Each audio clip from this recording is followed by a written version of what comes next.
Moving ahead with the course, we have this replace one function. We can use it to replace the objects in a document. So if we put this ID, and then we can change the name and price of a product in the document. So here we use find pretty to see the documents, and then we have the changes here, and then we use a new database flights. In that we insert a collection, and then we insert some documents of these passengers. So we have these passengers, and then we see that while displaying the passengers, we don't have all the passengers. While we just use find function here, we get this option, type it for more. So then we type it, and then we get the final document of this collection. Because find function by default only prints maximum 20 documents at a time. It uses a cursor to display the documents. It doesn't display the complete collection if we have a very big data. So by default, it prints a limited amount of documents at a time. So it has some metadata behind it. We can use this it function to display the remaining documents. But then we have different methods here by which we can use them to display all the documents together. Like we have this to array method. If we use this, we can display all the documents here. And then we have this for each method. By using this, the cursor goes into all the documents individually, and prints them. When we use this, we create this passenger data object here, and then we print JSON, and then we print all the documents here.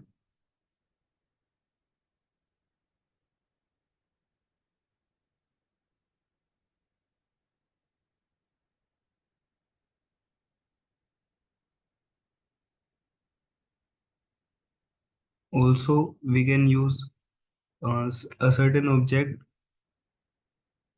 just to print that object in the document. Like here we use name. We will want to just print the name of the passengers together. So we can use this dot find, and first we have this empty curly braces so that we have all the documents, and then we use name and this value 1 so that it gives the data back.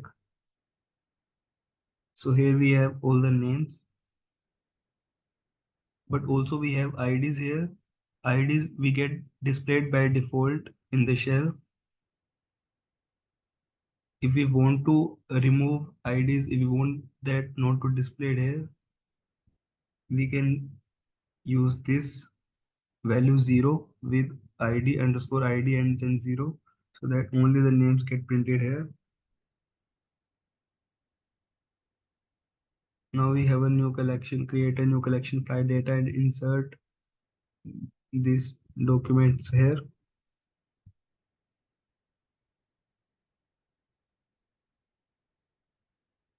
This is to show that when we use update many function or any function here, we have these embedded documents that we can use with any command here.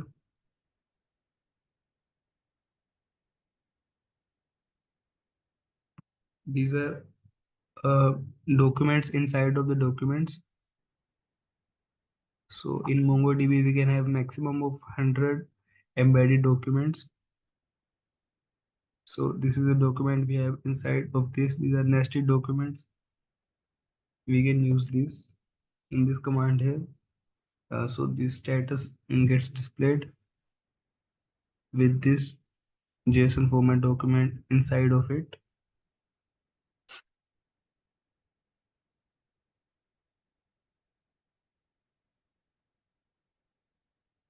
See, inside of that also we can have another document here.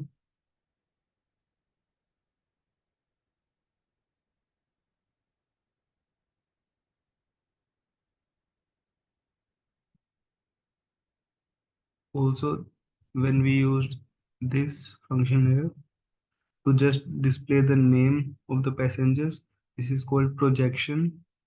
So projection means filtering out the data on the server.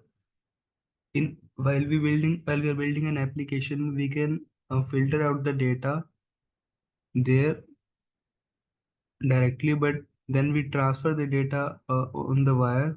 But here we can directly filter out the data on the MongoDB server, so we don't have to send complete data when we don't need it.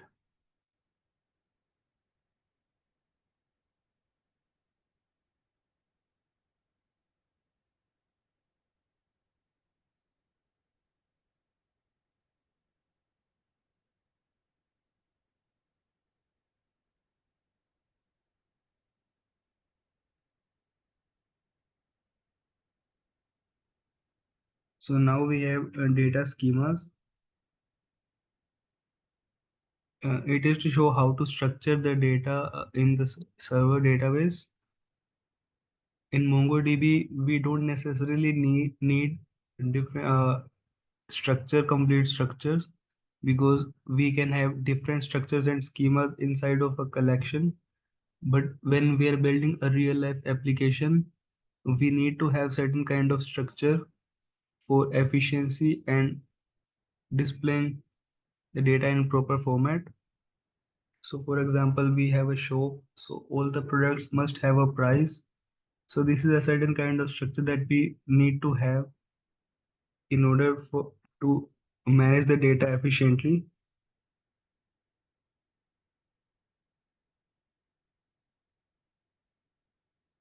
So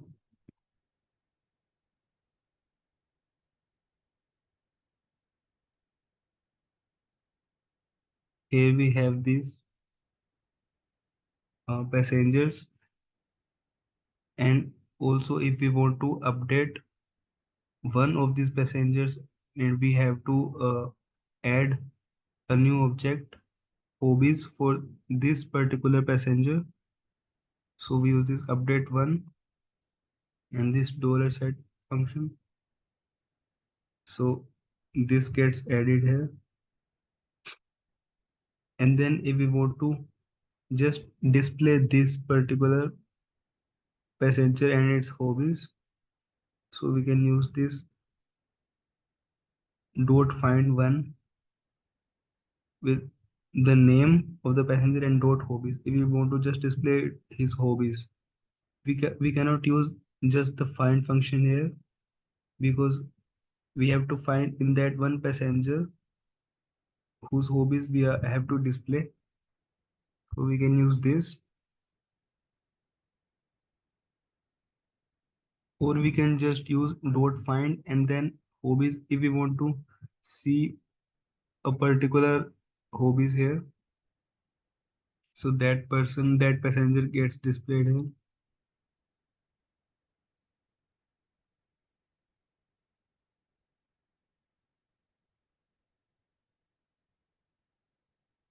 So here we had flight data.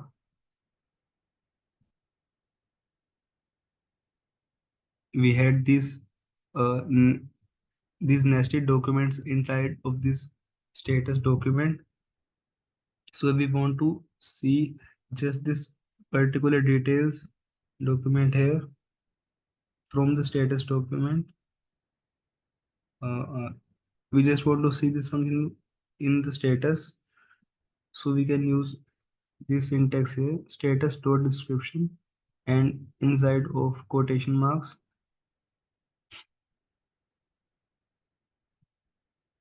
if we want to search from that, for example, status,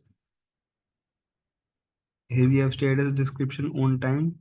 So if we want to search, if we want to query based on that, query an array based on that, so here we have this. We can use the syntax and on time, so we get those documents with status description on time.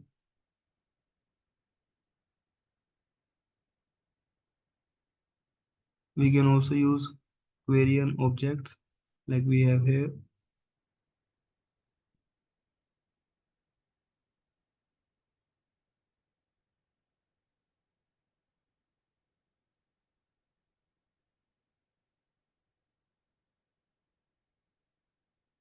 So then we have this shop database. We insert some documents into this products collection.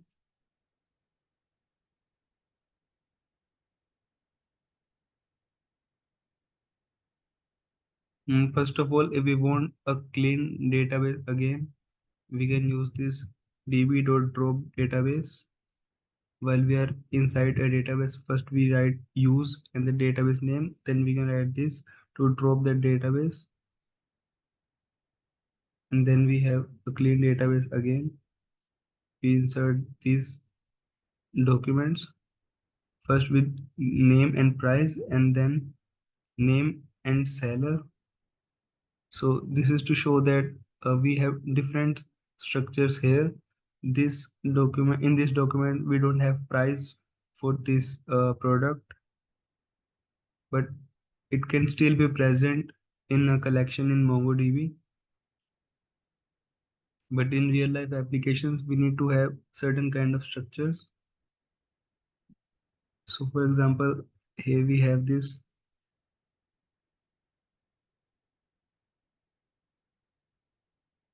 We create these two documents with the same structure here with name and price. And then we have another document in which with name and price we add details.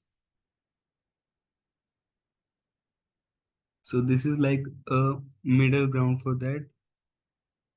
This is not a complete same structure for every document, but it is mostly similar with a certain addition in this particular document. So this is like the closest to real life application.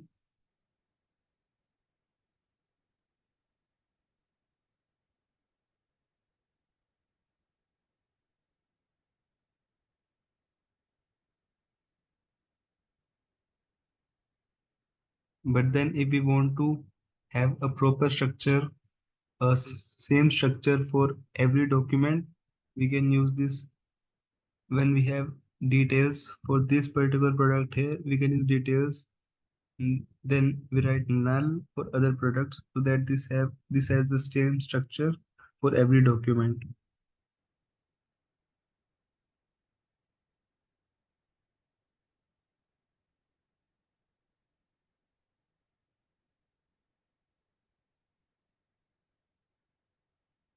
Then we create a new database, companies, and here we insert all these. These are all the data types that we can use in MongoDB. This is this is the text data type we have with quotation marks. This is in a string, and then this is a boolean data type, a true or false. This is then the numbers. Numbers can be of different types like integers, floating point numbers, long. And then for funding, we write a very big number. And then in details, we have this another document. And then we use write this tag another. Here we have this array inside of this document. And then we have this date and timestamp. These are another two data types that we have in MongoDB.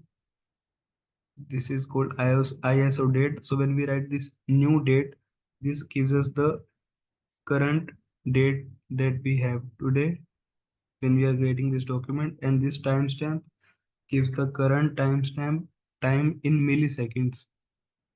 So if we insert many objects here together, so they will have different timestamps. So here it is created. This is the date for today and time, and then this is the timestamp in milliseconds.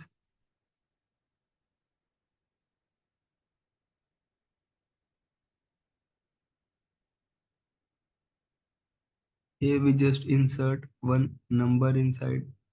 We create the numbers collection just to see, and then this db.stats shows us the complete statistics of a database. So we have this number of collections, two collections with numbers and the previous companies. object, everything, object size, data size, etc. And then we can use this companies dot drop to drop a particular collection from the database. And then we use this db dot stats. So here we have only one collection present.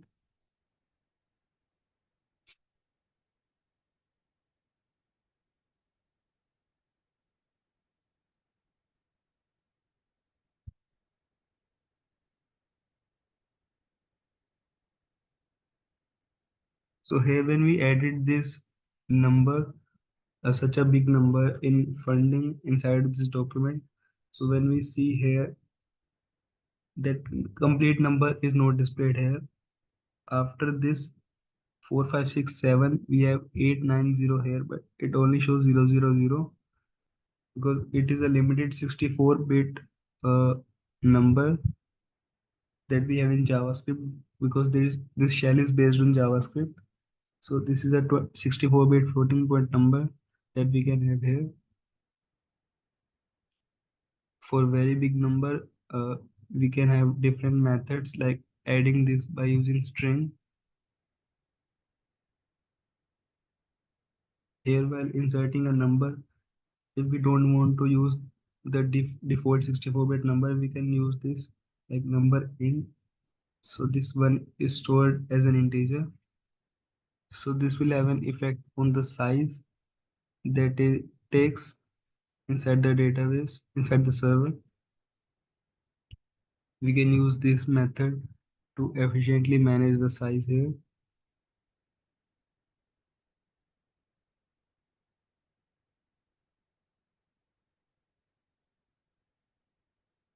And then we have data schemas and data modeling to determine the structure of a database. We consider different things like which data does my app need to generate,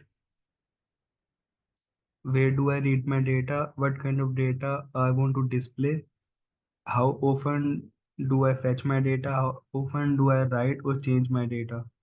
So these are the things that we have to keep in mind while structuring a database. This is called data modeling.